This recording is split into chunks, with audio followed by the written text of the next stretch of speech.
బైబిల్లో మొదటి పుస్తకాన్ని ఏమంటాం మనం? ఆదికాండం అంటాం. ఓకే, ఆదికాండం జెనసిస్ అంటాం. బట్ హీబ్రూలో ఏమంటాం దాన్ని తెలుసా? బెరషీత్ అంటాం. ఓకే, ఏమంటాం?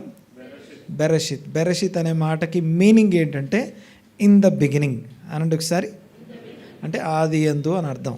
ఓకే, మొదటి పుస్తకం పేరు బెరషీత్. బెరషీత్ అంటే ఇన్ ద బిగినింగ్, ఆది యందు. రెండో పుస్తకం పేరు ఏం పేరు? మీకు అందులో పేరు రాసింది చూడండి ఒకసారి అక్కడ పైన. ఏది? 15:21 తెవెత్ కింద షెమోత్ అని రాసుందా?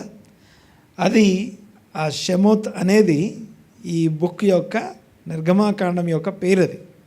ఓకే, కానీ తెలుగులో ఏమంటాం? నిర్గమాకాండం అంటాం. ఇంగ్లీష్లో ఏమంటాం? ఎక్సోడస్ అంటాం.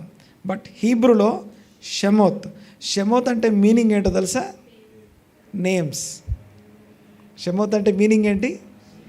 నేమ్స్ అనండి ఒకసారి. నేమ్స్, పేర్లు. కొద్దిగా అర్థం చేసుకోవాలి నేను చెప్పేది. ఓకే, ఎందుకు చెప్తున్నానో మీకు అర్థమవుతుంది ఇప్పుడు. చూడండి ఒకసారి. తెలుగులో ఆదికాండం అంటాం, ఇంగ్లీష్లో జెనసిస్ అంటాం, హీబ్రూలో బెరషీత్ అంటాం. బెరషీత్ అంటే మీనింగ్ ఇన్ ద బిగినింగ్, ఆది యందు. ఓకే, తర్వాత రెండో పుస్తకం పేరు షెమోత్ అంటే మీనింగ్ నేమ్స్, పేర్లు. ఎందుకు వచ్చింది మాట అంటే అక్కడ ఆ టెక్స్ట్ రాసి ఉంటుంది. ఐగుప్తునకు బయలుదేరిన ఇశ్రాయేలు వారి పేర్లు ఇవే అని ఉంటుంది అనమాట. ఆ పేర్లు అనేది ఆ పుస్తకం యొక్క టైటిల్ అనమాట. ఐగుప్తులోనికి వెళ్ళిన ఇశ్రాయేలు కుమారుల పేర్లు ఇవే అని ఉంటుంది అనమాట మనకు 1వ వచనంలో. సరే, ఇక మూడో పుస్తకం పేరు ఏం పేరు? లెవిటికస్. తర్వాత తెలుగులో ఎవరు మాట్లాడట్లేదు? లేవియాకాండం. ఓకే, లేవియాకాండము, లెవిటికస్. తర్వాత హీబ్రూలో వాయిక్రా అనండి ఒకసారి.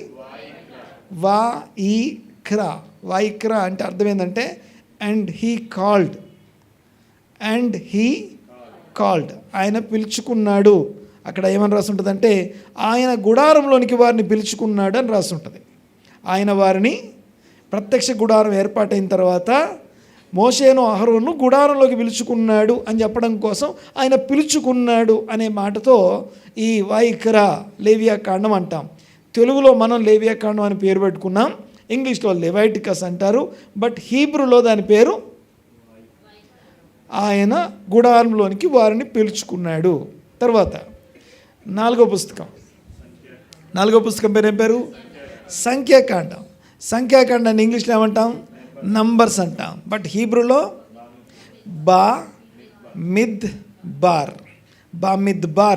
మిద్బార్ అంటే అర్థం ఏంటంటే ఇన్ టు ద విల్డర్నెస్ అని అర్థం, అరణ్యంలోనికి అని అర్థం. అనండి ఒకసారి మాట.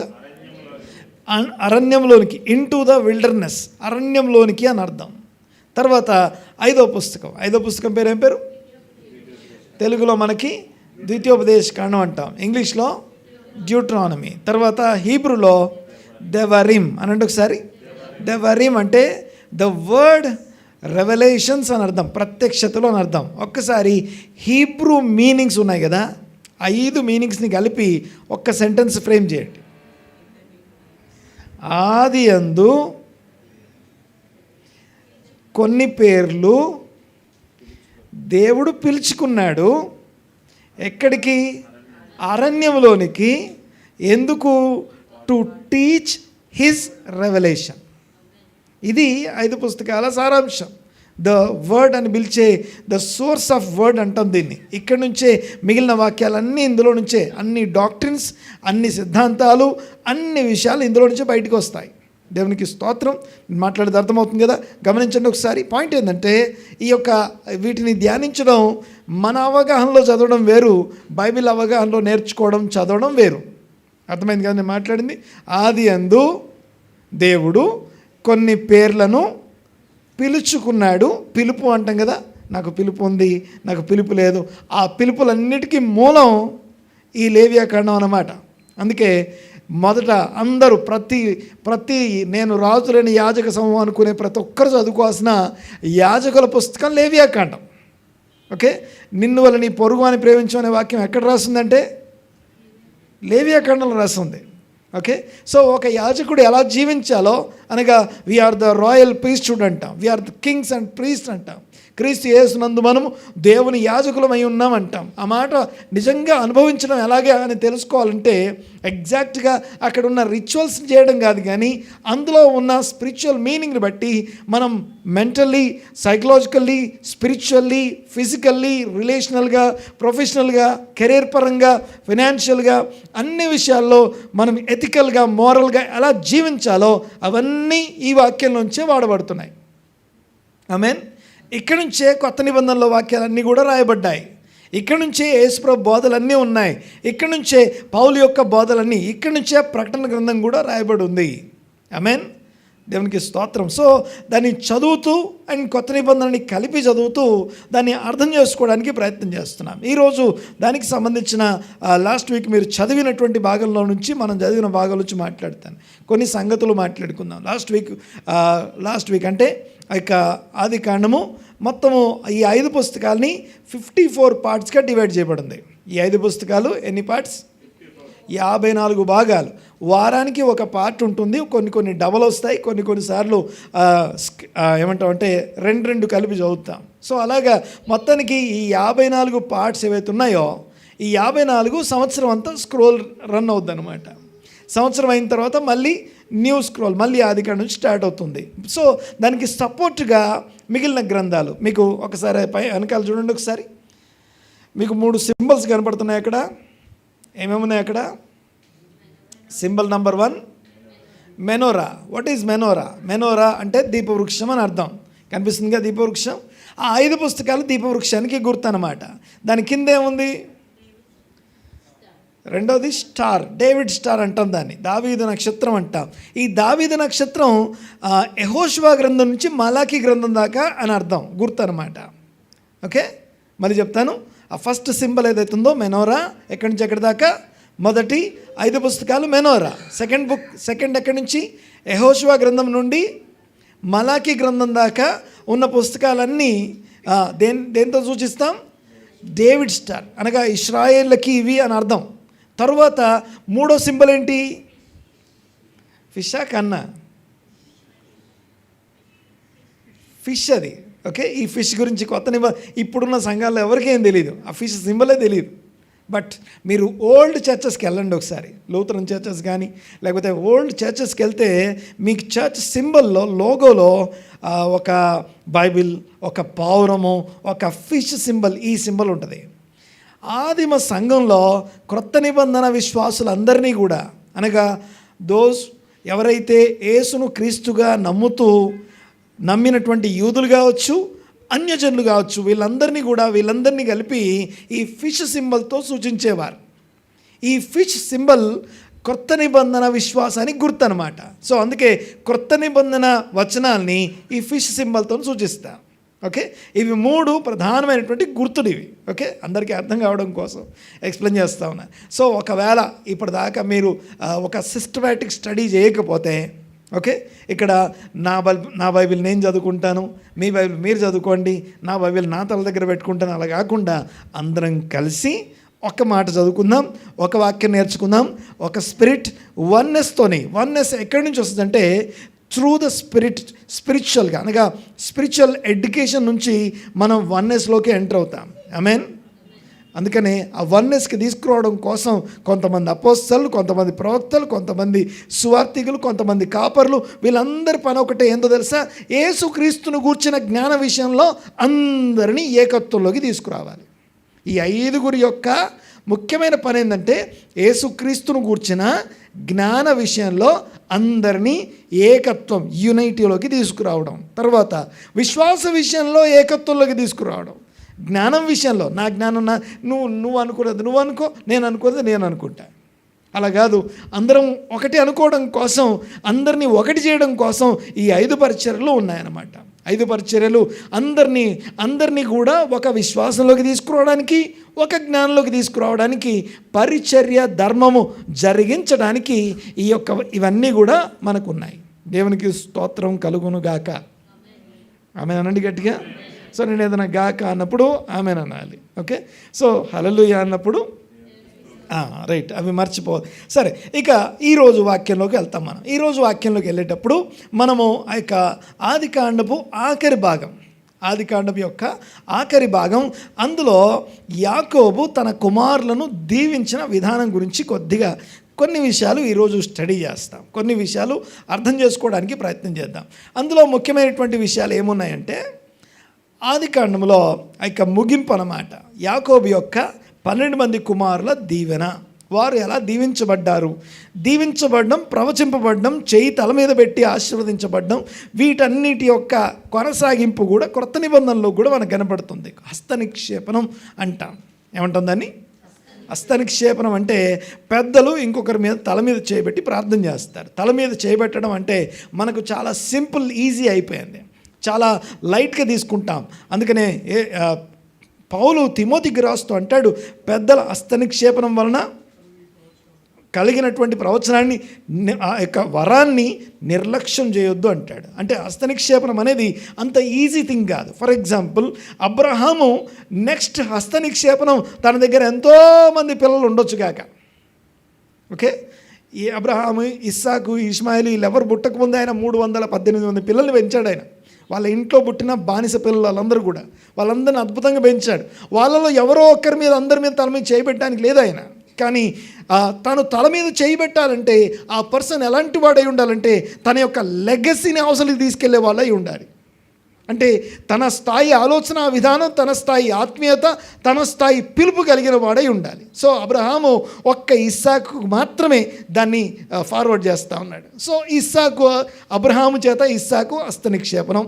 ఇప్పుడు ఇస్సాకు దాన్ని నెక్స్ట్ ఎవరికి ఇవ్వగలడు అంటే ఒక్కరికే ఇవ్వగలడు.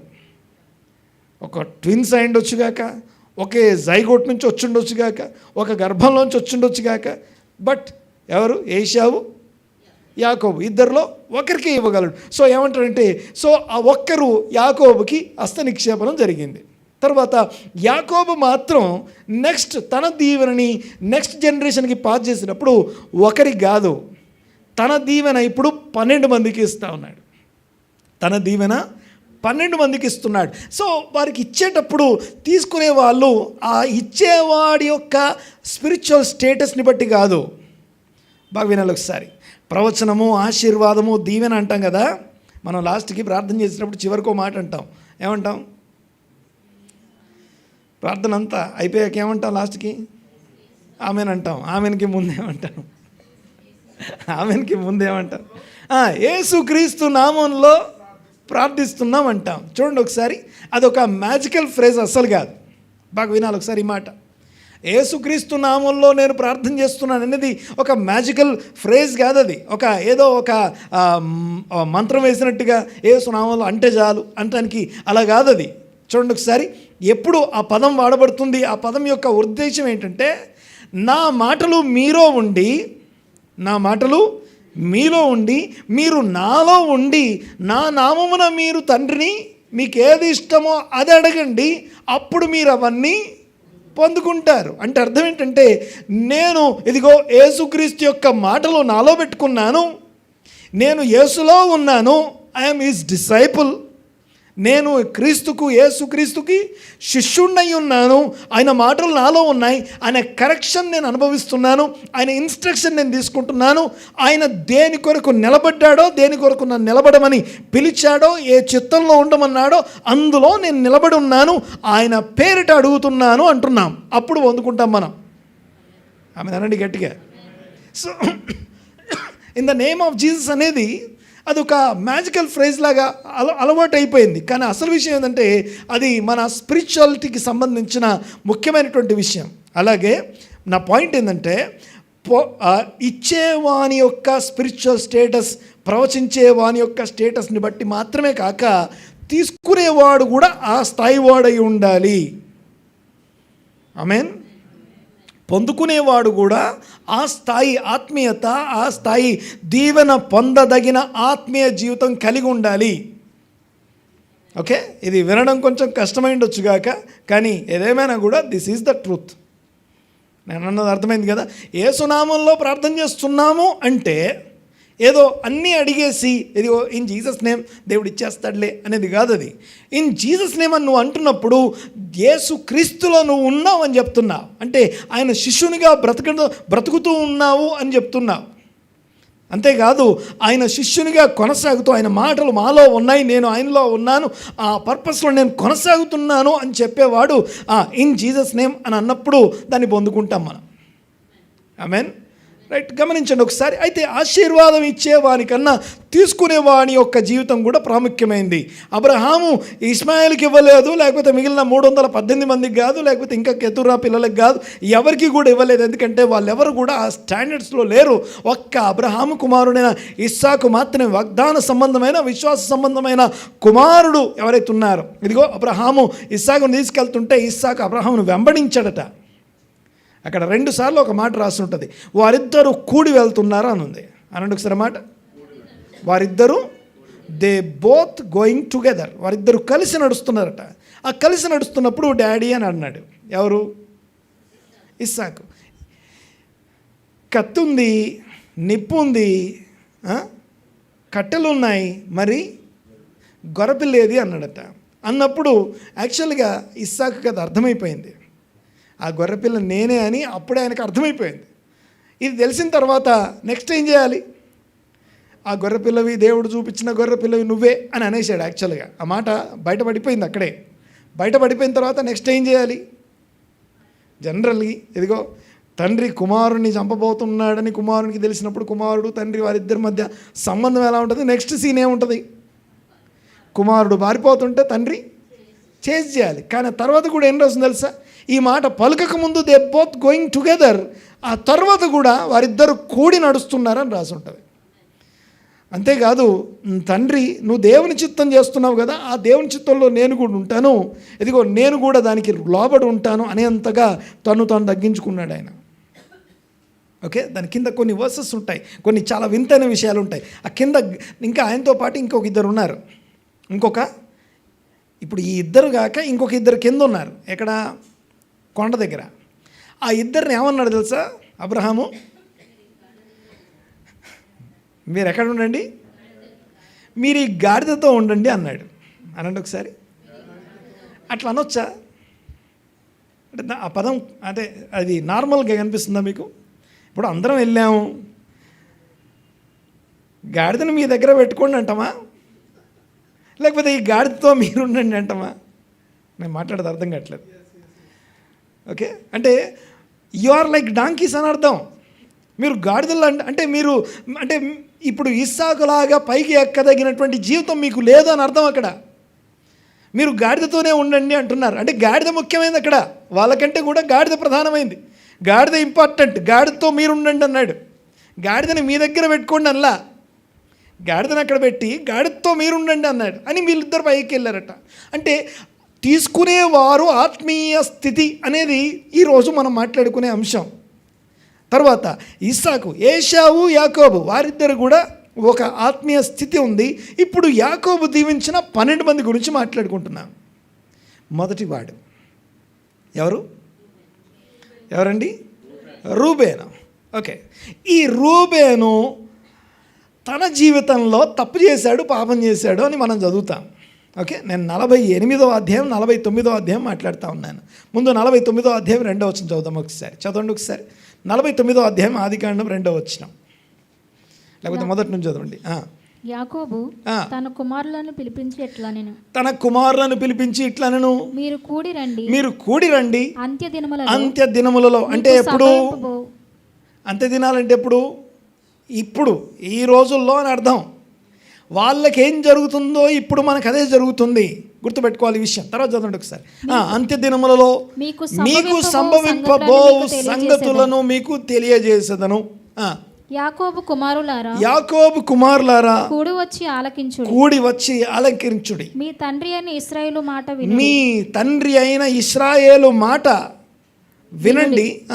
రూబేను నీవు నా పెద్ద ఫస్ట్ కుమారుడు. పెద్దవాడితో మాట్లాడుతున్నాడు. రూబేను నీవు నా పెద్ద కుమారుడవు, నా శక్తి నా బలము యొక్క ప్రారంభం నువ్వు. నా ఔన్నత్యాతిశయము నువ్వే, బలాతిశయము నా నీవే, బలాతిశయం నువ్వే, నీళ్ల వలె సంచారుడవై నీళ్ల వలె చంచలుడవు అని ఒకసారి అన్నమాట. ఓకే, ఫస్ట్ నా బలాతిశయం, నా ఔన్నత్యాతిశయం అన్నాడు కదా.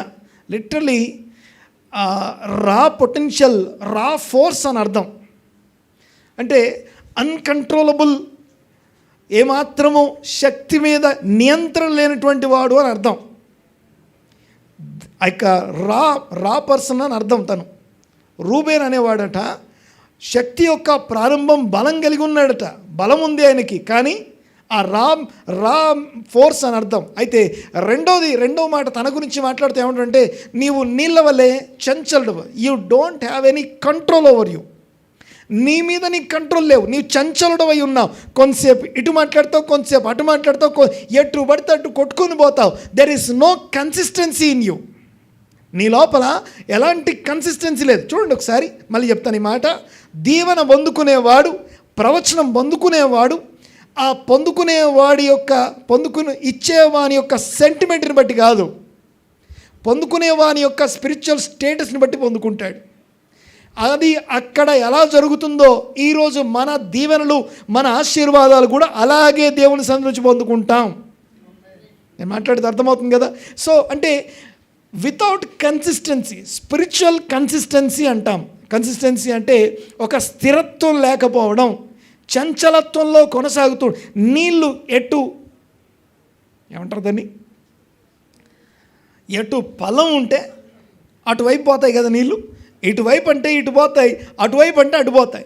ఎటు పల్లం ఉంటే అటు వెళ్ళిపోయినట్టుగా నువ్వు ఎటు పడితే అటు జారిపోతూ ఉన్నావు. అలాంటి జారిపోయే మనస్తత్వం కలిగిన నీళ్ళ వలె చంచలుడవ అయినటువంటి ఓ రూబేను. తర్వాత చదవమా.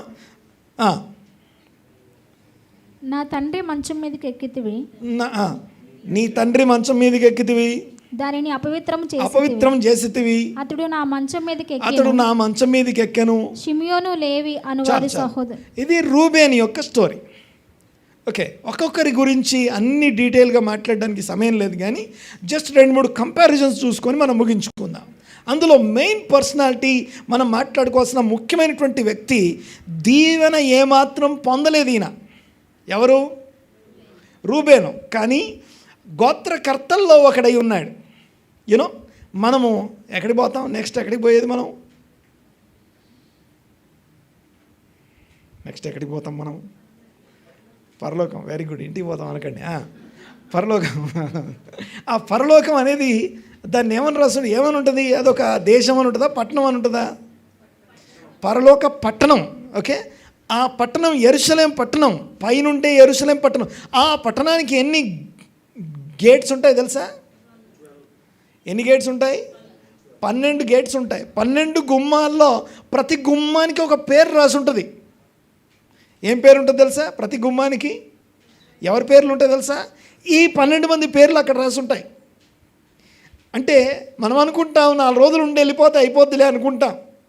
నో, మన పేరు మరవబడదు, మనం మరవబడం. ఎక్కడో చోట మళ్ళీ నువ్వు చేసిన తప్పు ఎప్పుడో చేసి ఉండొచ్చు కాక, కొంచెం ఒక చిన్న ఏమంటాం అంటే ఒక చిన్న అనాలిసిస్ చెప్తాను, వినండి ఒకసారి. ఇదే సంవత్సరం 2026, బైబిల్ సంవత్సరం 5786. Very good, 5786. ఒక్కసారి కొద్దిగా నేను చెప్పేది వినండి ఒకసారి. రూబేను తన జీవితంలో పాపం చేశాడండి. ఓకే, ఆ పాపం ఎప్పుడు చేశాడు, అది ఎన్ని సంవత్సరాలుగా ఎలా పనిచేస్తుందో వినండి ఒకసారి నేను చెప్పే విషయం.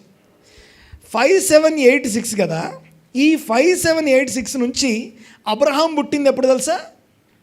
1948. గుర్తుపెట్టుకోండి. ఎంత? మన 1948 కాదు, 5786 ఉంది కదా. అలా వెనక్కి వెళ్తే 1948లో అబ్రహాం పుట్టాడు. అబ్రహాంకి 100 ఏళ్ళకి ఇస్సాకు పుట్టాడు. అంటే ఇస్సాకు ఎంత, ఏ సంవత్సరం పుట్టాడు? కాదు, 1948 + 100, 2048. వెరీ గుడ్, 2048కి ఎవరు పుట్టారు? ఇస్సాకు పుట్టాడు. ఇస్సాకుకి 60 years ఏజ్లో, 60 years ఆఫ్ ఏజ్లో యాకోబు పుట్టాడు. అంటే అప్పుడు ఎంత అయింది? ఓకే,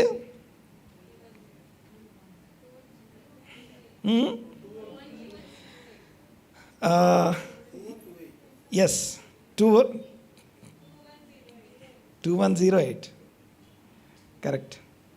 ఒక్క నిమిషం నేను చెప్తా.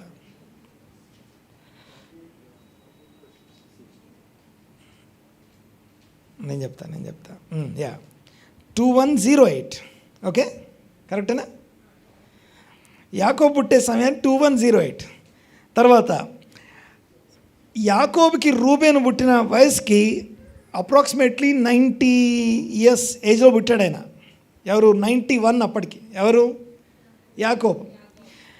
2199లో రూబేన్ పుట్టాడు. ఎంత? ఇప్పుడు మనం ఏ ఇయర్లో ఉన్నాం?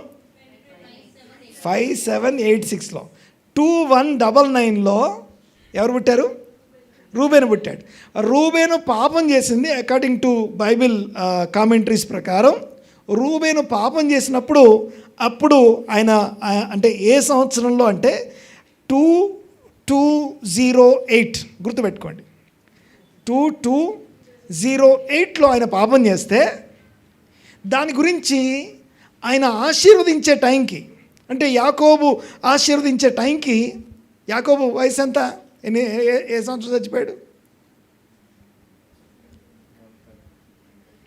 ఏమో పాస్టర్ గారు మరీ అంత డీటెయిల్స్ వద్దండి మాకు. ఓకే వినండి. సో పాయింట్ ఏంటంటే, లేదు యాకోబు చనిపోయే టైంకి అంటే అప్పటికి దాదాపుగా ఈ రూబేను ఒక 40 ఇయర్స్ అయి ఉంటుంది జరిగి. ఓకే, తను పాపం చేసి ఓ 40-50 ఇయర్స్ అనుకుందాం. అప్పుడెప్పుడో 50 ఏళ్ల కింద చేసిన పాపాన్ని ఇప్పుడు రిమైండ్ చేసి మరీ గుర్తు చేసి మరీ ఇదిగో నువ్వు పాపం చేశావు అని చెప్తున్నాడు. అంటే మాకు వినాలి ఒకసారి. చాయిస్ అంటాం, అనండి ఒకసారి మాట. మనందరికీ చాయిస్ ఉంది. పాపాన్ని చూస్ చేసుకోవడమా, దేవుని భక్తిని చూస్ చేసుకోవడమా మన ఎదురుగుంది, మన చేతిలో ఉంది. అబ్సల్యూట్లీ మన చేతిలో ఉంది. ఓకే, లేజీ పీపుల్ యూజ్ చేసే, స్పిరిచువల్లీ లేజీ పీపుల్ యూజ్ చేసే ఒక టర్మ్ ఏంటిదంటే స్పిరిచువల్ బ్యాటిల్, వార్ఫేర్ లేదని నేను చెప్పను కానీ, బట్ యూజ్ చేయడానికి ఆ టర్మ్ని యూజ్ చేసుకుంటాం మనం. నా పాయింట్ వినండి ఒకసారి. అంటే నువ్వు చూస్ చేసుకోగలవు, నువ్వు నిలబడాలా, పడిపోవాలా, లేకపోతే లేకపోతే దేవుని యొక్క వాక్యమును అనుసరించాలా వద్దా, నీ చాయిస్ నీ చేతిలో ఉంది. మాకు వినండి ఒకసారి. ఈరోజు నువ్వు ఇక్కడ ఉన్నావంటే ఒకానొక దినమున తీసుకున్న చాయిస్ని బట్టి ఇక్కడున్నావు. ఇప్పుడు తీసుకున్న చాయిస్ని బట్టి భవిష్యత్తులో ఎక్కడుంటావో నిర్ణయించబడుతుంది. చాయిస్ ఎవరి చేతిలో ఉంది? మన చేతిలో ఉంది. నీ సొంతంగా నీ చేతిలో ఉంది. దేవుడు రోబోల్ని ఏం తయారు చేయలేదు, కమాండ్ ఆయన ఇచ్చి నడిపించట్లేదు. నీ చాయిస్ని దేవుడిని తన సొంత చాయిస్ ప్రతి మనిషిలో పెట్టాడు. అర్థమవుతుంది కదా? ఇప్పుడు మనం తీసుకున్న చాయిస్ మనం ఎక్కడుండాలో నిర్ణయిస్తుంది. అలాగే రూబేను పలానా సంవత్సరంలో అప్రాక్సిమేట్లీ ఎంత చెప్పాను నేను, 2208 సంవత్సరంలో తను తీసుకున్న చాయిస్ని బట్టి ఒక దినము ఆశీర్వదించాల్సిన సమయం వచ్చేసరికి, ఆశీర్వదించబడే సమయం వచ్చేసరికి తన పరిస్థితి ఏంటంటే, అందరూ ఆశీర్వదించడానికి నిలబడితే ఫస్ట్ ఆయన తీసుకున్న రివార్డ్ ఏంటో తెలుసా? నువ్వు చంచలుడవి అన్నాడు. లేకపోతే నువ్వు నీళ్ళ వల్లే చంచలుడవి, నీ స్ట్రెంగ్త్ మీద నీ పొటెన్షియల్ మీద, నీ స్ట్రెంగ్త్ మీద నీ కంట్రోల్ లేదు, నీ ఆలోచన మీద, నీ చాయిస్ మీద నీకు కంట్రోల్ లేదని చెప్పి తండ్రి చేత గద్దించబడుతున్నాడు.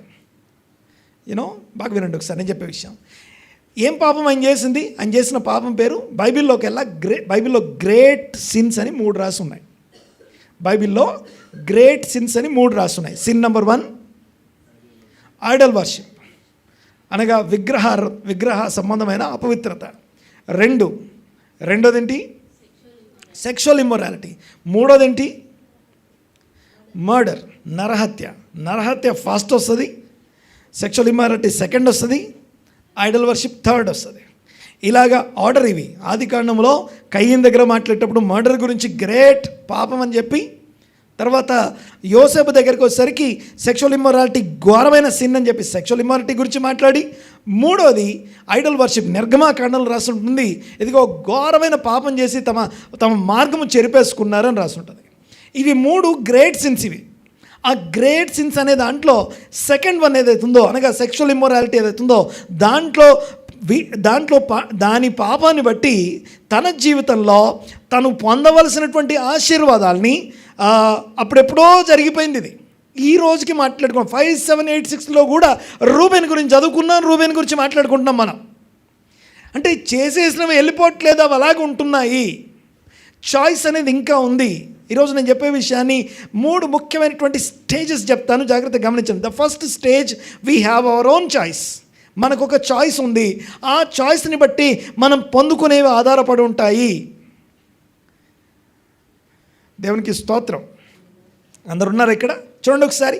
ఈ రూబేను అప్పుడెప్పుడో జరిగిన తర్వాత మళ్ళీ ఇంకొక రోజు ఈయన ఇశ్రాయేల్లో మరి గోత్రకర్తల్లో, అంటే నేనేం చెప్పాను ఇందాక, ఆ యొక్క యెరూషలేము పట్టణం ఉంటుంది, దానికి 4 వైపులా 12 గుమ్మాలు ఉంటాయని మాట్లాడుకున్నాం. ఆ గుమ్మాల్లో రూబేను పేరు ఉంటుందా ఉండదా అంటే ఎస్ ఉంటుంది, కానీ ఫ్రంట్లో మాత్రం ఉండదు. ఫ్రంట్లో ముఖ్యంగా ఉండవలసినటువంటి గోత్రం ఇది, అనగా మెయిన్ డోర్లో ఉండాల్సినటువంటి డోర్ ఎక్కడో వెనకాల పడిపోయింది. కారణం ఏంటిదంటే బికాస్ ఆఫ్ ఇస్ సిన్. తన వ్యక్తిగత జీవితంలో అప్పుడెప్పుడో జరిగించినటువంటి సిన్ యొక్క రిజల్ట్ కంటిన్యూ అవుతూ ఉంది. దాని పర్యవసానం, కాన్సిక్వెన్స్ అనేది కంటిన్యూ అవుతూ ఉంది. తర్వాత చూడండి ఒకసారి. దీని తర్వాత ఆశీర్వదించే టైంలో అదే గుర్తు చేశారు. ఇదిగో తండ్రి పరపనాలు చేశావు, నువ్వు పాపం చేసావు కాబట్టి ఇదిగో నీవు నీళ్ళ వలె చంచలుడు అన్నాడంతే, ఏ దీవెన ఇవ్వలేదు. ఆ తర్వాత ఇశ్రాయేలీలు గోత్రాలు అయిపోయారు, వాళ్ళది ఒక నేషన్ అయిపోయింది. వాళ్ళు ఇక పాలు తేలిన ప్రపంచ దేశానికి వచ్చి అక్కడ దేశాన్ని విభాగించి పంచే టైంలో అక్కడ కూడా సేమ్ ఇదే టాపిక్. మళ్ళీ ద్వితీయోపదేశకాండంలో రాసి ఉంటుంది, ఫస్ట్ క్రానికల్స్లో రాసి ఉంటుంది 5వ వచనంలో. 5వ అధ్యాయం చదవండి ఒకసారి. ఫస్ట్ క్రానికల్స్ 5th చాప్టర్, మొదటి దినవృత్తాంతముల గ్రంథం 5వ అధ్యాయం. First Chronicles 5th chapter.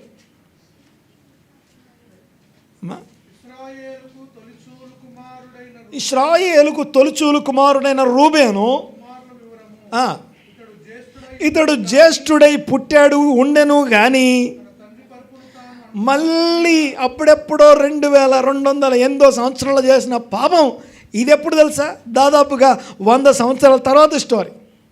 దాదాపుగా 100 సంవత్సరాల తర్వాత మళ్ళీ అదే ఎత్తి, ఇదిగో పలానా 2208లో నువ్వు ఇదిగో ఈ రూబేను ఈ పాపం చేశాడు కాబట్టి రూబేను గోత్రికులు అందరూ అనుభవిస్తున్నారు. చూడండి ఒకసారి. ఎక్కడ దినవృత్తాంతముల గ్రంథము ఎక్కడ అంటే అప్పటికి 400 సంవత్సరాలు అయింది ఇప్పటికి. దానికి మధ్య 400 years గ్యాప్. రూబేను పాపం చేసిన తర్వాత ఇశ్రాయేలు ఐగుప్తు నుంచి బయటకు వచ్చి ఆ దేశాన్ని స్వతంత్రించుకునే సమయంలో చీట్లేద్దాం అనుకున్నప్పుడు కూడా మళ్ళీ అదే విషయాన్ని ఎత్తి చెప్తున్నాడు. మరొక్కసారి చదవండి పాస్టర్ గారు.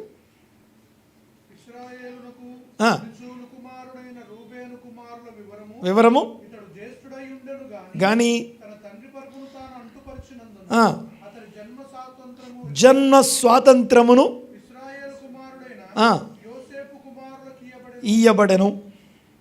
ఎందుకు అంటే సేమ్ మళ్ళీ అదే సిన్. అప్పుడెప్పుడో ఒక్కసారి జరిగిన ఆ యొక్క పాపాన్ని మళ్ళీ జ్ఞాపకం చేస్తున్నారు.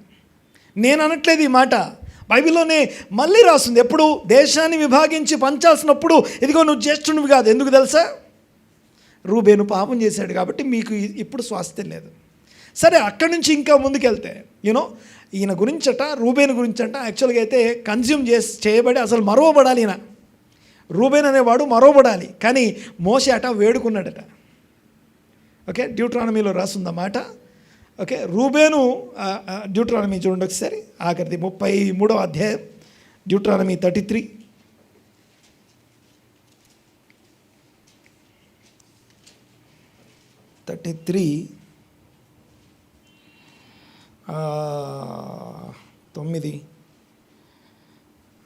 తొమ్మిది 10 కాదు.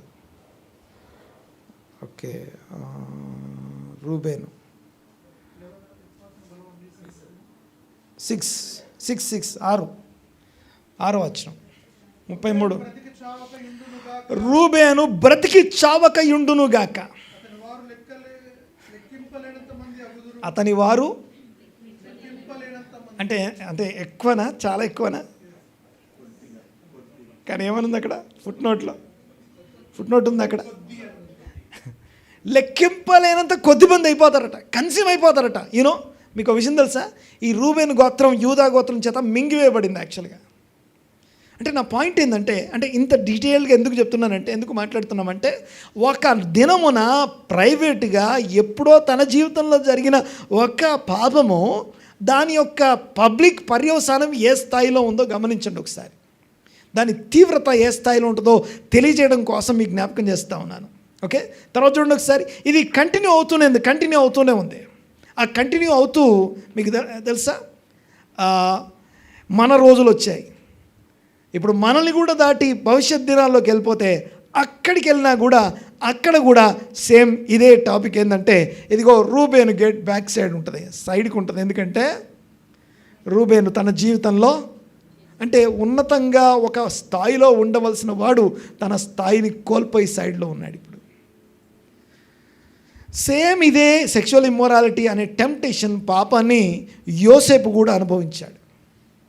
అదే యోసేపు ఏం చేశాడు తెలుసా, దేవుని ఎదుట దేవునికి విరోధంగా ఇంత ఘోరమైన పాపము నేనెట్లా చేస్తాను, అది కూడా ప్రైవేట్గా ఎవరు లేనప్పుడు తను దేవుణ్ణి గొప్ప చేస్తూ మాట్లాడుతున్నాడు. చాయిస్ అనండి ఒకసారి. 3 విషయాలు మాట్లాడుకున్నాం. మొదటి విషయం చాయిస్. దేవుని యొక్క ఆశీర్వాదము కానీ దేవుని నుంచి మనం పొందుకునే విషయాలు దేని మీద ఆధారపడి ఉంటాయి అని చెప్పడం కోసం ఉదాహరణలుగా మాట్లాడుతూ ఈ యొక్క 12 మంది గురించి, అందరి గురించి కాదు కానీ పర్టికులర్గా కొంతమంది గురించి మాట్లాడుకుంటాం. అందులో చాయిస్ అనేది ముఖ్యమైనటువంటి ప్రధానమైన అంశం. వాళ్ళందరూ పొందిన దీవెనలు యాకోబు సెంటిమెంట్ని బట్టి, యాకోబు యొక్క ఎమోషన్ బట్టి, యాకోబు యొక్క లవ్ను బట్టి కాదు కానీ వారు జీవించిన జీవితం, వాళ్ళ జీవితాల్లో వారు తీసుకున్న చాయిస్ని బట్టి యాకోబు దీవించాడు. ఆమేన్. వారి చాయిస్ని బట్టి వారు దీవించబడ్డారు. But choice is not ultimate point. బాగా వినాలి ఒకసారి. అదే నెక్స్ట్ పర్సన్ ఉన్నాడు, ఈ రూబేను. ఇంకో మాట ఇక్కడ ఇంకోటి మాట్లాడుకోవాలి, ఇంకో విషయం మాట్లాడుకోవాలి. అదేంటంటే జ్యేష్ఠత్వం అనండి ఒకసారి. జ్యేష్ఠత్వంలో 3 దీవెనలు ఉంటాయి. ఒకటి చెప్పండి, ఏమేమి ఉంటాయి జ్యేష్ఠత్వంలో? అంటే ఇంటికి పెద్దోడై పుడితే బైబిల్ ప్రకారం 3 దీవెనలు ఉంటాయి. దీవెన నెంబర్ 1 ఏంటి? డబల్ పోర్షన్ అనండి ఒకసారి అన్నమాట. డబల్ పోర్షన్ అంటే అర్థమైందంటే, ఒక తండ్రికి 2 కుమారులు ఉన్నారనుకోండి, ఆస్తిని ఎన్ని భాగాలు డివైడ్ చేస్తారు? 3 భాగాలు డివైడ్ చేయాలి. 3 భాగాలు చేసి 2 భాగాల్ని పెద్దోడికి ఇవ్వాలి, మిగతా భాగం 3వ వాడికి. అలాగా ఇప్పుడు వీళ్ళు 12 మంది ఉన్నారు, ఆస్తి ఎన్ని భాగాలు చేయాలి? 13 పార్ట్స్ చేయాలి. 13 భాగాలు చేసి 2 భాగాలు పెద్దోడికి ఇవ్వాలి, మిగిలినవి ఒక్కొక్కటి అందరికీ పంచాలి. ఇది రూల్ అనమాట. ఈవెన్ యాకోబు కూడా అలాగే చేశాడు. ఎన్ని భాగాలు చేశాడు మొత్తం ఆస్తిని? యాకోబు 12 భాగాలు. ఇక్కడ ఆస్తి కాదు, బాగా వినాలి ఒకసారి. పంచేది, దీవించేది ఆస్తితో కాదు, ఆస్తి కంటే ముందు ప్రివిలేజెస్తో కాదు, రెస్పాన్సిబిలిటీస్ని ముందిస్తాడు. బాధ్యత, మిషన్ని, బాధ్యతను ముందిచ్చి, అంటే బాధ్యతను పంచి తరువాత దాని ప్రివిలేజెస్, దానివల్ల వచ్చే బెనిఫిట్స్ ఏవైతున్నా అవి తర్వాత వస్తాయి. నేను ఒక ఉద్యోగం చేయడం వల్ల, నేను ఒక పాస్టర్ అనుకోండి, నేను సేవకుని పాస్టర్ని కాబట్టి నాకు కొన్ని ప్రివిలేజెస్ ఉండొచ్చు. నా ప్రివిలేజెస్ చూస్తే అందరికీ చాలా ఇష్టం అనిపిస్తుంది, బాగుంటాయి. బట్ అలాగే నాకున్న ప్రివిలేజెస్ కంటే ఎక్కువ నాకు బాధ్యతలు ఎక్కువ ఉంటాయి. బాధ్యతలు ప్రధానమైనవి. రెస్పాన్సిబిలిటీస్ ఫస్ట్, ప్రివిలేజెస్ నెక్స్ట్ అన్నమాట. ప్రివిలేజెస్ ఫాలో అవుతాయి. రెస్పాన్సిబిలిటీ చేసే కొద్దీ ప్రివిలేజెస్ అనేవి ఫాలో అవుతుంటాయి మనల్ని. ఆమేన్. రైట్. చూడండి ఒకసారి. నా పాయింట్ ఏంటంటే, ఇప్పుడు ఈ యొక్క జ్యేష్ఠుడు అనబడుతున్న వ్యక్తికి ఇన్హెరిటెన్స్లో డబుల్ పోర్షన్ రావడం కాదు, కానీ దానికంటే ముందు ఆ యొక్క తండ్రి యొక్క పిలుపులో భాగం ఇవ్వబడుతుంది. అంటే ఏ మిషన్ అయితే వారికి ఇవ్వబడిందో కుటుంబం యొక్క ఆ మిషన్ని కంటిన్యూ చేయాలి. తర్వాత అంటే అందరికంటే ముందుండి లీడ్ చేయాలి. దాని తర్వాత చూడండి ఒకసారి, మెయిన్ పాయింట్ ఇన్హెరిటెన్స్లో డబుల్ పోర్షన్ అని చెప్తాం, కానీ దానికంటే ముందు అసలైంది ఏంటంటే కుటుంబం అంతటి పక్షంగా యాజకత్వం చేయాలి. అనండి ఒకసారి అన్నమాట. ప్రీస్ట్హుడ్ అంటాం. అంటే కుటుంబ పక్షంగా దేవుని సన్నిధిలో నిలబడి ప్రార్థన చేయడం, కుటుంబం అంతటిని స్పిరిచువల్గా లీడ్ చేయమనేది ప్రధానమైనటువంటి అంశం. జ్యేష్ఠునికి ఉన్న బాధ్యత, రెస్పాన్సిబిలిటీ ఏంటంటే కుటుంబం అంతటిని ఎంత సాధ్యమైతే, ఎంత వీలైతే, ఎంత ఒక త్యాగపూరితమైనటువంటి స్థానంలో నిలబడి అన్నిటినీ ఏం చేయాలి? స్పిరిచువల్గా లీడ్ చేయడానికి ముందు బాధ్యత ఇవ్వబడుతుంది. First point priesthood, second double portion, తర్వాత మూడోది అధికారం, రాజరికం, ఆధిపత్యం. ఈ తర్వాత వస్తాయి. పెద్దోడు ఏం చెప్తా తినాలి. పెద్దోడు ఏది చెప్తే అది మూడోది, అది థర్డ్ పాయింట్. అది మొదటి బాధ్యత సరిగా చేస్తే యాజకత్వం కంటిన్యూ అవుతుంది. యాజకత్వం కంటిన్యూ అయితే నెక్స్ట్ ఏమొస్తుంది? ఓకే, ఇన్హెరిటెన్స్, డబుల్ పోర్షన్ వస్తుంది. డబుల్ పోర్షన్తో పాటు మూడోది ఏంటి? అధికారం, ఆధిపత్యం, మూడోది వస్తాయి. ఈ మూడు ప్రధానమైనటువంటి విషయాలు. మరి రూబేను ఈ మూడింటిని పొందుకోలేకపోయాడు, ఈ మూడింటిని మిస్ చేసుకున్నాడు. డబుల్ పోర్షన్ ఏమో యోసేపుకి వెళ్ళిపోయింది. ఓకే, తర్వాత యాజకత్వం ఎవరికి వెళ్ళిపోయింది? లేవికి వెళ్ళిపోయింది. అధికారం, ఆధిపత్యం ఏమో యూదాకి వెళ్ళిపోయింది. మూడు డివైడ్ చేయబడ్డాయి, మూడు తన నుంచి లాగివేయబడ్డాయి. తన నుంచి తను ఎంత నీళ్ళ వల్ల చంచలుడో, రెస్పాన్సిబిలిటీ విషయంలో తను ఎంత చంచలుడై ఉన్నాడో ఆ చంచలత్వాన్ని బట్టి తన మీదికి రావాల్సిన దీవెనలు కూడా అంతే చంచలంగా విడిపోయి దూరం వెళ్ళిపోయాయి. యాక్చువల్గా అవన్నీ ఒక్కడు అనుభవించాలి, అవన్నీ ఒక్కడు అనుభవించాల్సిన మూడు వేరువేరు అయిపోయి మూడు భాగాలుగా వెళ్ళిపోయాయి. చూడండి ఒకసారి నేను చెప్పే విషయం. అయితే ఇదే యోసేపు తను కూడా అదే పాపాన్ని తను అధిగమించాడు, ఓవర్కమ్ చేశాడు. ఆ ఓవర్కమ్ చేసే టైంకి, ఆ ఓవర్కమ్ చేసిన కారణాన్ని బట్టి యోసేపు యొక్క ఇద్దరు కుమారులని యాకోబు అడాప్ట్ చేసుకున్నాడు. యోసేపు యొక్క ఇద్దరు కుమారులని యాకోబు ఏం చేశాడు? అడాప్ట్ చేసుకున్నాడు. యోసేపు కుమారులు ఎవరెవరు? మనష్షే, ఎఫ్రాయిం. వీళ్ళిద్దరిని యాకోబు ఏం చేశాడు? అడాప్ట్ చేసుకున్నాడు. అంటే అర్థం ఏంటంటే, ఇప్పుడు ఇశ్రాయేలు 12 గోత్రాల్లో యోసేపు అనేవాడిని పక్కకు జరపండి. యోసేపు ప్లేస్లో మనష్షే, ఎఫ్రాయిం అనే ఇద్దరు జాయిన్ అయిపోయారు. అంటే డబల్ పోర్షన్ యోసేపుకి వచ్చింది. యోసేపు గోత్రం అని ఉండదు, మనష్షే గోత్రం, ఎఫ్రాయిం గోత్రం అని ఉంటుంది. సో వీళ్ళు జ్యేష్ఠులుగా ఎంచబడతారు. ఎఫ్రాయిము జ్యేష్ఠుడిగా ఎంచబడతాడు. తర్వాత ఇదంతా ఒక ఎత్తు అయితే, తర్వాత నెక్స్ట్ పర్సన్ ఎవరు? రూబేన్ తర్వాత నెక్స్ట్ ఆయన ఎవరు? షిమ్యోను, లేవి. చదుదాం, నెక్స్ట్ కంటిన్యూ చదుదాం ఒకసారి. షిమ్యోను, లేవి అనువారు సహోదరులు. వారి ఖడ్గములు బలత్కారపు ఆయుధములు. చూడండి ఒకసారి, 12 మందిని పక్కన పెట్టి వీళ్ళిద్దరినే సహోదరులు ఎందుకంటారు తెలుసా? వీళ్ళిద్దరు ఏం చేసినా కలిసిమెలిసి చేస్తారు.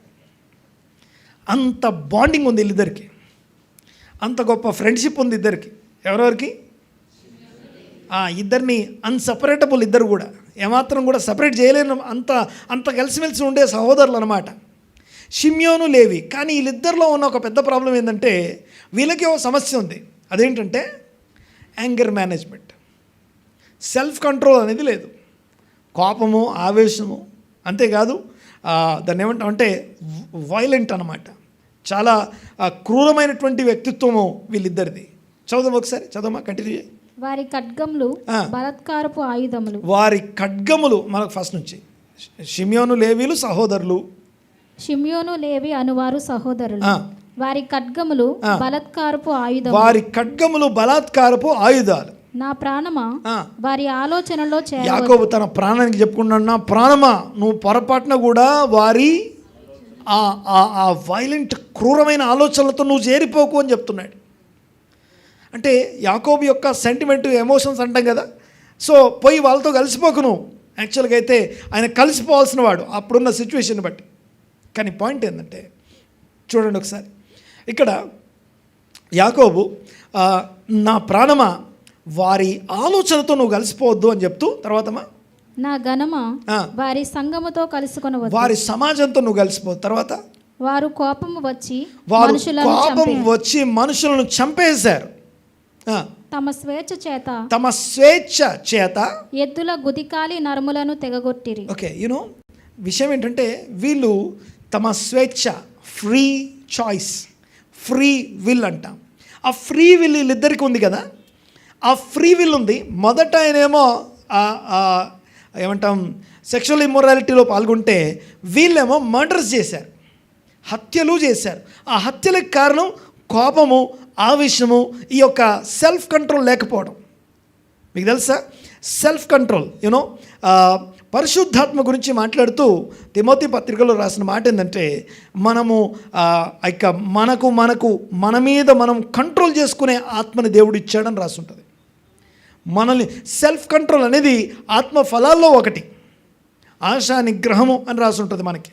సో మనల్ని మనం కంట్రోల్ చేసుకోగలం, మన ఎమోషన్స్ని మనం కంట్రోల్ చేసుకోగలం. ఎమోషన్స్ మీద కంట్రోల్ లేదు అంటే ఈ షిమ్యోను లేవీల్ని గుర్తు చేసుకుంటా. ఈ షిమ్యోను లేవీలు కూడా ఆ స్థితిని కోల్పోయారు. కానీ పాయింట్ ఏంటంటే షిమ్యోను లేవి ఇద్దరు కలిసి ఉండేవారు, ఇద్దరూ కలిసే ఆ యొక్క కోపం కలిగి ఉన్నారు, ఇద్దరూ కలిసే ఆవేశపరులు. కానీ లేవి ఎలా మారిపోయాడంటే, లేవి గోత్రం ఎలా మారిపోయిందంటే, ఓకే ఇందాక నేను చెప్పలేను, 3 విషయాల్ని బట్టి మన ఆశీర్వాదాలు ఉంటాయన్న. నంబర్ 1 చాయిస్ అని మాట్లాడుకున్నాం కదా. ద సెకండ్ వన్ ఏంటంటే రిపెంటెన్స్ అంటాం. అనండి ఒకసారి అన్నమాట, రిపెంటెన్స్ అనండి ఒకసారి. పశ్చాత్తాపం, మారు మనసు, పశ్చాత్తాపడే ఆ రిపెంటెన్స్ ఏదైతుందో, ఆ రిపెంటెన్స్ ఏదైతుందో దీన్ని బట్టి కూడా మనం ఆశీర్వదించబడతాం. చాయిస్ని బట్టి పాపం చేస్తుండొచ్చు కాక మనం అనొచ్చు, దీన్ని విన్నాక ఏమనిపిస్తుంది అంటే, అయ్యో పాపాలు మరవబడవా, పాపాలు కడగబడవా, పాపాలు తుడవబడవా, ఇదిగో రూబేను పాపం ఏంటి, ఎక్కడికి వెళ్ళినా ఆయన వెంబడిస్తుంది కదా, ఆయనతో నడుస్తుంది కదా, మరి ఇలాగే ఉంటుంది. పశ్చాత్తాపడడానికి అవకాశం ఉంది. చాయిస్ని బట్టి ఒకవేళ ఇప్పుడు ఈ ఫస్ట్ మాట విన్నప్పుడు చాలా అన్నీ గుర్తొచ్చుంటాయి నాకు, నాలో పాపాలు, మనం చేసిన తప్పులు, మనం చూసిన విషయాలు, మనం అనుసరించిన, మనం చేసిన నోటితో చేసిన తప్పులు అన్నీ ఏవేవో గుర్తొచ్చుండొచ్చు కాక. కానీ రెండో విషయం వినేసరికి మనకు కొంచెం ఆశీర్వాదం, కొంచెం ఒక ధైర్యం వస్తుంది. ఏంటంటే yes we have another chance. దేవుడు ఇంకో ఛాన్స్ ఏంటంటే పశ్చాత్తాపడి మారు మనసు పొందే అవకాశం ఇచ్చాడు. ఆ అవకాశాన్ని పొందుకున్న వారిలో లేవి ప్రథమమైనటువంటి వ్యక్తి, యూదా ప్రథమమైనటువంటి వ్యక్తి. యూదా చూడండి ఒకసారి, మీకు చిన్న రిపీట్ చేస్తాను, చిన్న విషయం జ్ఞాపకం చేస్తాను. ఏంటంటే యూదా ఎలాగైతే సేల్ చేశాడో, ఎవరిని సేల్ చేసేటప్పుడు ఏం చేశాడంటే, యోసేపు యొక్క వస్త్రం ఉంది కదా, ఆ వస్త్రాన్ని ఒక మేకపిల్ల రక్తంతో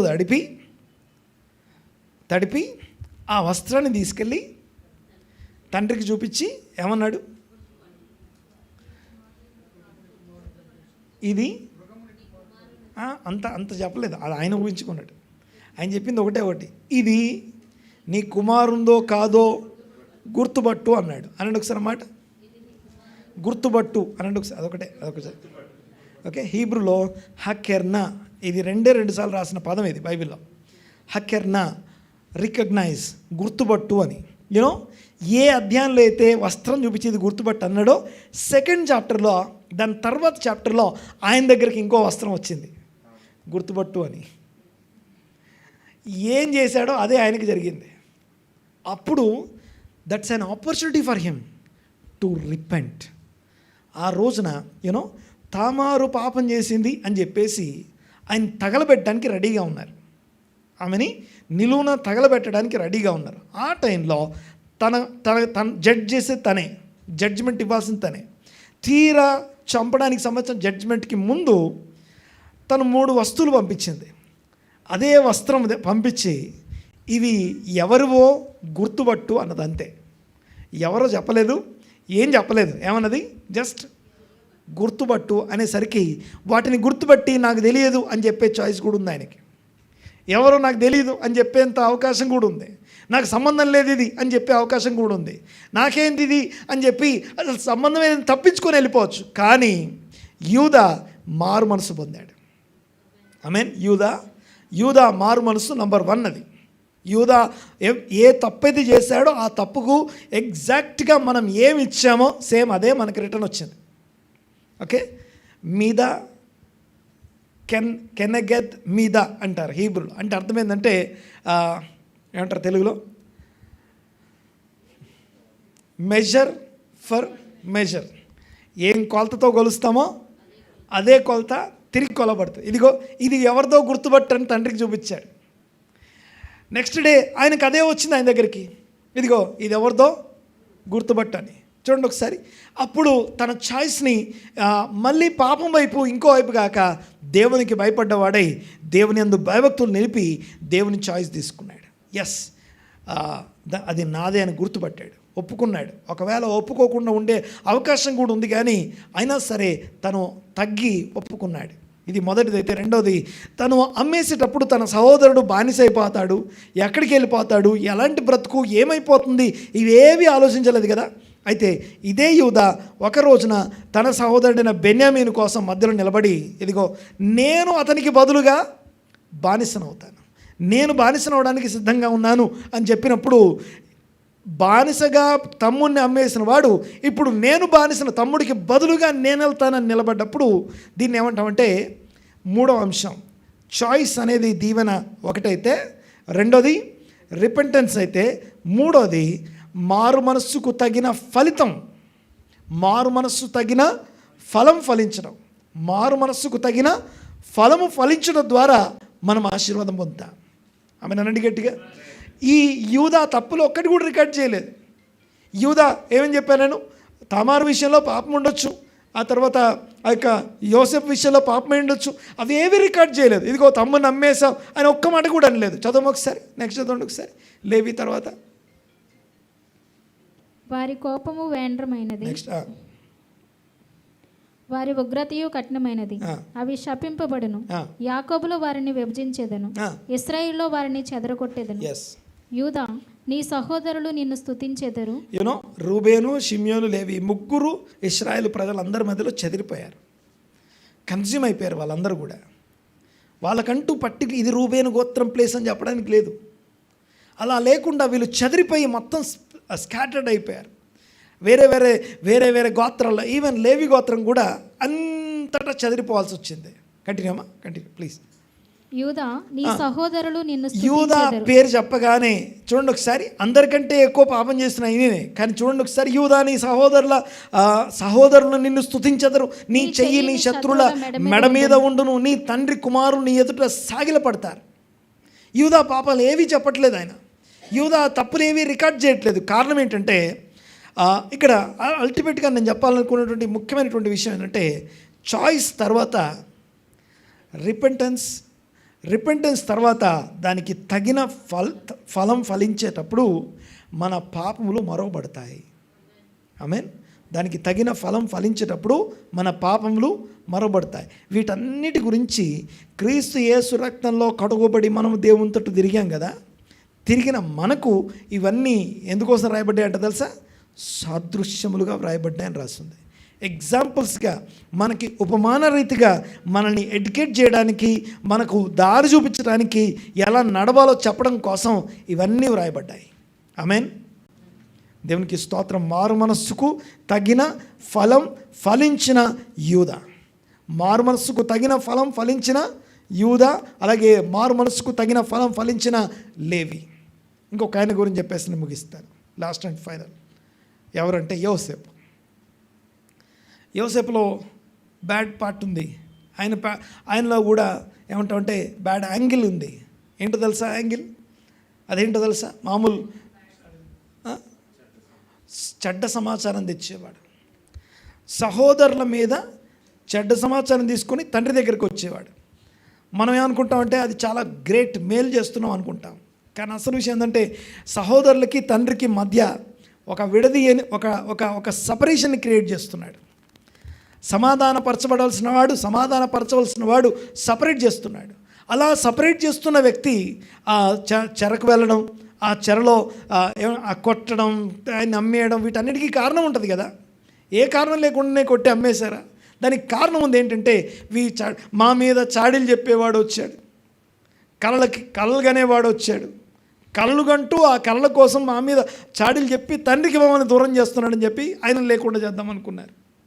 సో అలాంటి యోసేపు తనని తాను మార్చుకున్నాడు. తనలో కూడా మార్పు చూస్తాం.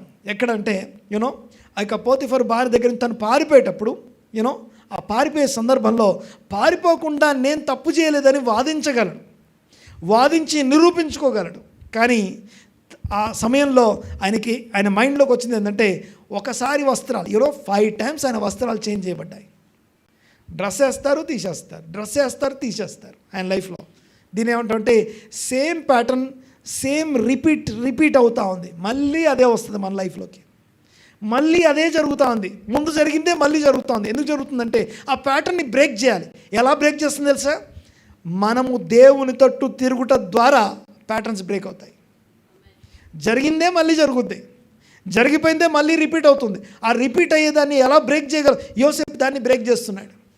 ఇదిగో ఒకప్పుడు నేను కంప్లైంట్ చేయడం ద్వారా ఏదైతే సపరేషన్ జరిగిందో ఆ సపరేషన్ ఇప్పుడు మళ్ళీ చేయొద్దని తనని మీద వేసుకొని తనే వెళ్ళిపోయాడు. తనే ఆ వస్త్రాన్ని అక్కడ విడిచిపెట్టి మరీ పారిపోయాడు.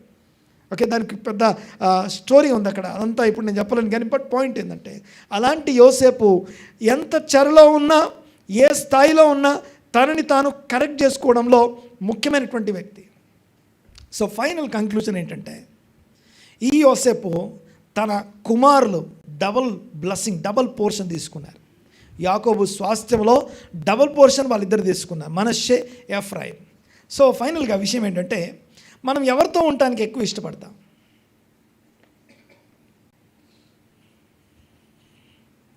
ఎవరితో సహవాసం చేయడానికి ఎక్కువ ఇష్టపడతాం? ఎలాంటి వారితో సాహసం చేయడానికి ఇష్టపడతారు? నేను జనరల్ క్వశ్చన్ అడిగాను, బైబిల్లోంచి ఏదో థియలాజికల్ క్వశ్చన్ కాదు. మంచి వారితో. ఇంకా సేమ్ థాట్స్, నాలాంటి థాట్స్ ఉండి లైక్ మైండెడ్ వాళ్ళతోనే ఉండటానికి ఇష్టపడతాం. నెక్స్ట్ ఇంకా చెప్పండి, ఎవరితో ఉండటానికి ఇష్టపడతాం? Okay, helping nature. ఓకే, ఇంకా ఇంకొంచెం ఆలోచించి చెప్పండి. Yes, respect. 3 మాటలు వచ్చాయి. Okay, like minded, same mind. Okay, respect to help, okay, respect to help, like minded.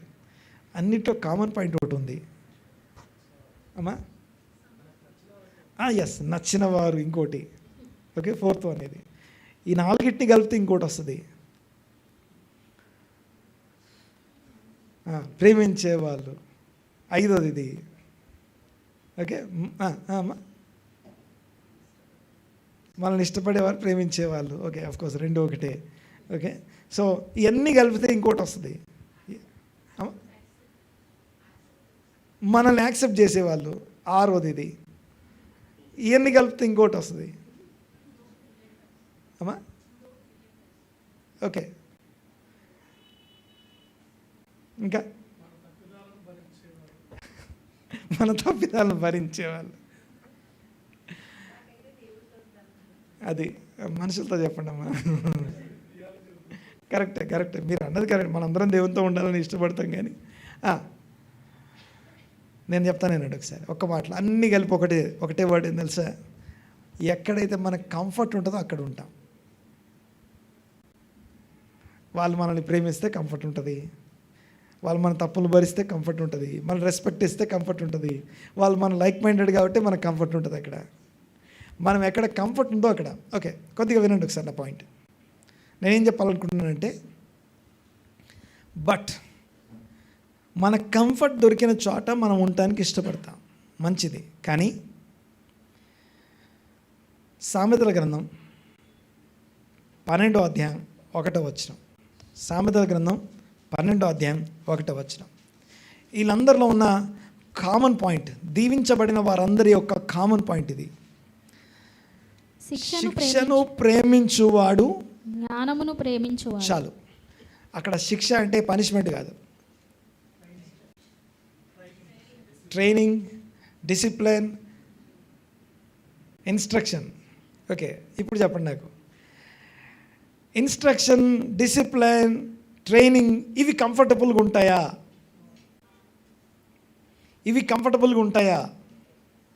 Yes or no? నేను మాట్లాడేది అర్థమైంది కదా. సో ఈ దీవించబడిన వాళ్ళందరూ కూడా వాళ్ళ స్టేటస్లో వాళ్ళకున్న చాయిస్ని బట్టి వాళ్ళు చూస్ చేసుకునే ఏరియా ఎక్కడంటే, వాళ్ళ కంఫర్ట్ లేని చోట వాళ్ళని వాళ్ళు రెక్టిఫై చేసుకోవడానికి, వాళ్ళు మారడానికి, వాళ్ళని వాళ్ళు సరి చేసుకునే చోట ఆ ఇన్స్ట్రక్షన్, డిసిప్లిన్, ట్రైనింగ్ ఇవి ఏవి కంఫర్ట్ అయిన చోట వాళ్ళుండి తమను తాము డిసిప్లిన్ చేసుకున్నారు. ఆ డిసిప్లిన్ చేయబడిన వాళ్ళు దుర్బీజులుగా మిగిలిపోయారు. డిసిప్లిన్ చేయబడిన వారు దుర్బీజులుగా మిగిలిపోయారు. డిసిప్లిన్ చేయబడ్డ వారు దీవించబడ్డారు. మళ్ళీ చూడండి ఒకసారి అన్నమాట, ఆ వచనం పెట్టి ఒకసారి. ఇన్స్ట్రక్షన్, ట్రైనింగ్, డిసిప్లిన్, ఇవి కంఫర్ట్ ఇవ్వవు. ఇంకోటి ఏంటంటే వాక్యం చెప్పమంటే చాలా సూదింగ్ వాక్యం చెప్పాలి, చాలా కంఫర్ట్ ఇచ్చే వాక్యం చెప్పాలి. దేవుడు మిమ్మల్ని బహుదీవెనలతో ఆశీర్వదించునుగాక అంటే చాలా బాగుంటుంది. లేకపోతే ఇక్కడ నుంచి బయటికి వెళ్ళిన చాలా డబ్బులు వచ్చేసునుగాక, లేదా మీకు ఆరోగ్యం వచ్చునుగాక, ఇవి చాలా బాగుంటాయి. బట్ ఇవి కంఫర్ట్ ఇస్తాయి, మనకి చాలా కంఫర్టబుల్గా ఉంటుంది. కానీ పాయింట్ ఏంటంటే అవి మనల్ని కరెక్ట్ చేయవు. దీవించబడే స్థితి, ఒక అద్భుతం నువ్వు పొందుకోవచ్చు కాక, కానీ ఆశీర్వదించబడవచ్చు కాక, కానీ నువ్వు దేవునికి ఇష్టంగా మార్చబడడానికి అవి పనిచేయవు. ఈవెన్ సూచక్రియలు, అద్భుతాలు, మహత్కార్యాలు ఏవైతే ఉన్నాయో అవి కూడా ఎందుకున్నాయో తెలుసా? అవన్నీ కూడా నిన్ను కరెక్ట్ చేసే వాక్యమును స్థిరపరచడానికి అవి వెంటాడతాయట. నీ కరెక్షన్ వచ్చింది, ఒక వర్డ్, ఇదిగో యూ హ్యావ్ టు కరెక్ట్ అని దేవుడు చెప్పాడు. నువ్వు అన్నావు ఎస్ లార్డ్, ఈరోజు ఇది మార్చుకుంటా అని చెప్పావు. చెప్పగానే బయటికి వెళ్ళగానే ఒక అద్భుతం జరిగింది. ఆ అద్భుతం ఏం చెప్తుందంటే, నువ్వు ఇందాక ఏదైతే కరెక్ట్ చేసుకుంటానికి వచ్చిన మెసేజ్ని నువ్వు ఎస్ అన్నావో దాన్ని నమ్మి కంటిన్యూ అవ్వడం కోసం నీకు హెల్ప్ చేయడానికి ఈ సూచక్రియలు, మహత్కార్యాలు, ఆశ్చర్యకార్యాలు, అద్భుతాలు నిన్ను వెంబడిస్తాయి. వాక్యమును నిన్ను కంఫర్ట్ చేసే వాక్యం కాదు, నిన్ను కరెక్ట్ చేసే వాక్యమును నీలో స్థిరపరచడం కోసం ఇవి నిన్ను వెంబడిస్తాయి. దేవునికి కావాల్సింది, లేకపోతే దేవుడు నీ జీవితం నుంచి కోరుకునేది ఎటర్నల్లీ బ్లెస్డ్ పర్సనాలిటీని చూడాలనుకుంటున్నాడు. ఆమేన్. ఇన్సైడ్ అవుట్ ప్రతి విధమైన లోపాన్ని అధిగమించే వ్యక్తిని చూడాలనుకుంటున్నాడు. ఓకే, ఎమోషనల్లీ బ్యాలెన్స్డ్, లేకపోతే ఎలాంటి చంచలత్వం లేని ఒక కన్సిస్టెంట్ పర్సనాలిటీ, ఎలాంటి చంచలత్వం లేనటువంటి ఒక కన్సిస్టెంట్ పర్సనాలిటీ. తర్వాత తన యొక్క పొటెన్షియల్ని, తన యొక్క శక్తి మీద తన శక్తిని తను కంట్రోల్ చేయగలిగిన ఒక ట్రైన్డ్, డిసిప్లైన్డ్ పర్సనాలిటీని దేవుడు కోరుకుంటున్నాడు. మనమందరం యేసు ప్రభు యొక్క ఏమవుతాం? శిష్యులం అనండి ఒకసారి. Disciples of Jesus the Christ. Okay, so ఆయన కుమారులము, ఆయన తండ్రి. లేకపోతే ఇంకో మాట చెప్పనా, కంఫర్ట్ కోరుకోవడం ఏదైతే ఉందో అదొక క్యాన్సర్ లాంటిది, చాలా ఇబ్బంది పడుతుంది అది. మీకు విషయం చెప్పనా, మనం వర్క్ ప్లేస్కి వెళ్ళండి ఒకసారి, no like minded, no respect. మన పాపాలు భరించే వాళ్ళు ఎవరు లేరు అక్కడ, మన తప్పుల్ని భరించే వాళ్ళు ఎవరు లేరు అక్కడ. బట్ స్టిల్ మనల్ని మనం చంపుకొని మరీ వర్క్ చేస్తాం. బట్ స్పిరిచువాలిటీ దగ్గరికి వచ్చేసరికి వీ వాంట్ కంఫర్ట్. అందరూ లేచిపోతాం, ప్రార్థన చేసుకుందాం, తలలోంచి కళ్ళు మూసుకుందాం, కళ్ళు మూసుకొని ప్రార్థన చేస్తున్నాం. పరమ తండ్రి, మా దేవ, కృతజ్ఞతలు, వందనాలు, స్తుతులు, స్తోత్రులైనా ఏదైనా మరొకసారి నన్ను మమ్మను ఇదిగో మీ వాక్కు చేత, వాక్యం చేత దర్శించినందుకు మీకు వందనాలు. యోసేపును, యూదాను, లేవిని మా ముందు ఉంచారు. రూబేనును, షిమ్యోనును మా ముందు ఉంచారు. ఏషావు లాంటి వారిని మా ముందు ఉంచారు. ఇష్మాయిల్ లాంటి వారిని మా ముందు ఉంచారు. వందనాలు, స్తుతులు, స్తోత్రమునైనా ఇదిగో వీరందరి యొక్క సాదృశ్యమైన జీవితాల ద్వారా మేము నేర్చుకోవాల్సిన, గ్రహించాల్సిన, మార్చుకోవాల్సిన, సరి చేసుకొని అవలంబించాల్సిన సంగతులు మా ముందు మాకు బోధపరిచినందుకు మీకు వందనాలు, స్తుతులు, స్తోత్రం స్తోత్రం స్తోత్రం స్తోత్రం నాయన. ఏమాత్రము కంఫర్టబుల్గా లేనటువంటి చోట యోసేపు తనని తాను ఇదిగో ఆ యొక్క ఇన్స్ట్రక్షన్ని ప్రేమించాడు. శిక్షను ప్రేమించువాడు జ్ఞానమును ప్రేమిస్తున్నాడు అన్నారు. దేవా మీకు వందనాలు. ఆ యొక్క పనిష్మెంట్ని కాదు కానీ ఇదిగో తన ట్రైనింగ్ని ప్రేమించాడు. జ్ఞానమును ప్రేమించిన యోసేపును మా ముందు ఉంచారు. ఇదిగో యూదాను మా ముందు ఉంచారు. తనని తాను కరెక్ట్ చేసుకున్న యూదాను, ఇదిగో జనములు నీకు సాగిలపడుదురు అనే ఆశీర్వాదం పొందిన ఇదిగో యూదాను మా ముందు ఉంచారు. దాన్ని బట్టి మీకు వందనాలు, స్తోత్రునైనా. ఈ విన్న వాక్యం మా హృదయాల్లో స్థిరపరచండి. ఈ వాక్యము స్థిరపరిచే సూచక్రియలు, మహత్కార్యాలు, అద్భుతాల చేత ప్రతి ఒక్కరిని నడిపించి ఇదిగో దీవించి ఆశీర్వదించి వర్ధిల్ల చేయమని ప్రార్థిస్తున్నా. ఇదిగో వారి వారి స్థితిగతుల్ని ఎరిగిన వారు, ఎవరిని ఇదిగో ఎవరి లోపాలు వారు ఇదిగో వారి ముందు వారి ఎదుట కనబడుతూ ఉండగా ఎలాంటి ఆత్మీయ స్థితి వారు కలిగి ఉండవలసి ఉందో అది కూడా వారి ముందు ప్రత్యక్షపరిచారు. మీకు వందనాలు, స్తోత్రం చెల్లిస్తున్నాను. ఇదిగో చూస్ చేసుకోవడానికి అవసరమైన కృప ప్రతి ఒక్కరికి దయచేయమని ప్రార్థిస్తున్నా. మంచి చాయిస్ కొరకు ప్రార్థన చేస్తున్నాం తండ్రి, మీకు వందనాలు. మనోనేత్రాలు వెలిగించండి, జ్ఞానము ప్రత్యక్షత కలిగిన మనస్సు దయచేయండి. ప్రతి ఒక్కరి మీద మీ కనికరం నుంచమని ప్రార్థిస్తున్నాం. విన్న వాక్యము మా వ్యక్తిగత జీవితాలకు, మా హృదయాలకు ఇదిగో దీవెనకరంగా, ఆశీర్వాదకరంగా మార్చమని ప్రార్థిస్తున్నాం.